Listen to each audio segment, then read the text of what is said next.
Bonjour à tous, dans cette vidéo, on va commencer le chapitre 3 sur les révisions. Ça concerne les probabilités. Donc, sans plus de détails, on va regarder l'exercice 14 qui vous dit, dans un univers oméga, on donne deux événements incompatibles. D'accord? On va expliquer ce que ça veut dire. Tel que, on a les informations, la probabilité de l'événement A, c'est 0,2. En fait, ça se lit la probabilité que l'événement A se réalise. Voilà. Probabilité que l'événement B se réalise, c'est 0,7. La question, c'est calculer la probabilité que l'événement A et l'événement B se réalisent en même temps. La deuxième, comment lire ça? C'est la probabilité que l'événement A ou l'événement B ou les deux se réalisent, c'est un ou inclusif. La troisième, c'est la probabilité que l'événement inverse de A se réalise. Et puis, pareil pour B. Alors, déjà, on va commencer une série de rappels. D'accord? Avec S. Voilà. Déjà, le mot univers oméga. Hein, univers oméga. Ça veut dire quoi? Hein, c'est l'ensemble de toutes les issues possibles. Hein, hein, l'ensemble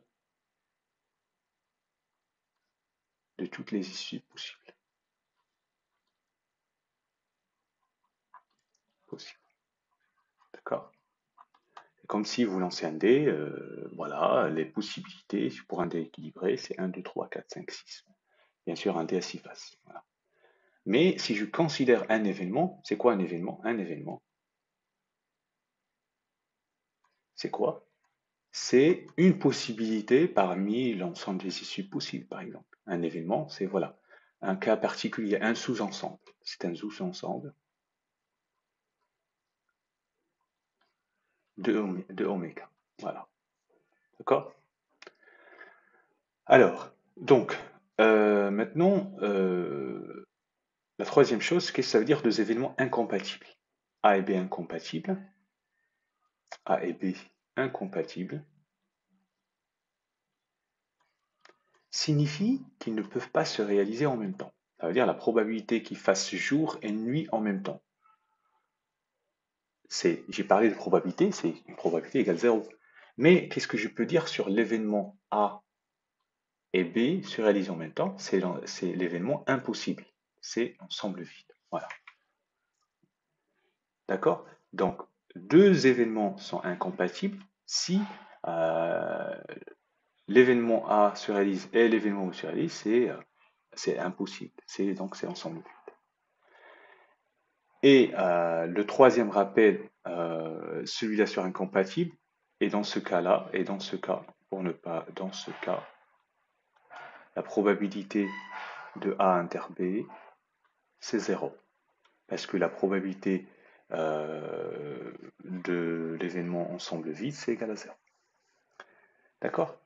Donc maintenant, on va parler de une formule de Poincaré. Peut-être vous avez entendu le nom ou pas. Euh, c'est la formule suivante. C'est la probabilité de A union B, c'est la probabilité de A, plus la probabilité de l'événement B, moins la probabilité de A inter B. Alors, j'insiste toujours sur les noms de certaines formules, ça permet en fait de donner à votre cerveau la possibilité de mémoriser. Voilà. Donc, formule Poincaré, c'est exactement ça. Peut-être le prof l'a utilisé ou pas, mais en tout cas, c'est ça. Très bien. Alors, quel est le cinquième rappel? C'est la probabilité de l'événement inverse. Donc, la probabilité de A bar, ben, c'est tout simplement 1 moins la probabilité de A. Voilà.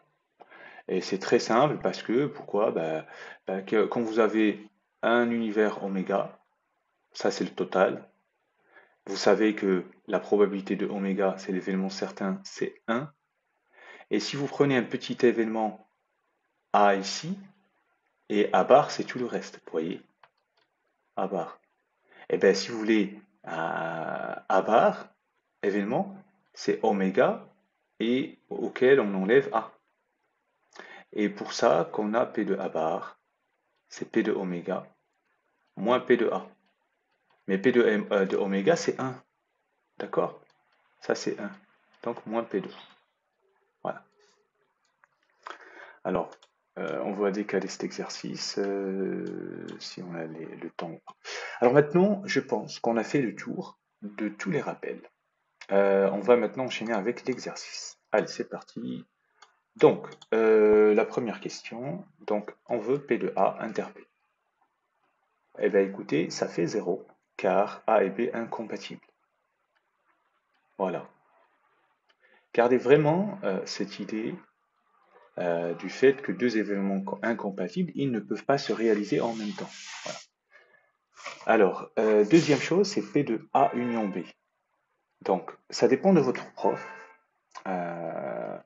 mais la rédaction, c'est bien de s'habituer à écrire les choses. Donc, d'après, par la formule de Poincaré, voilà. Comme ça, on sait que vous savez très bien la formule. Donc, P de A union B, c'est P de A plus P de B moins P de A inter P. Et on remplace. Allez, donc on a P de A, c'est égal à, ici, vous voyez, 0,2. Hein.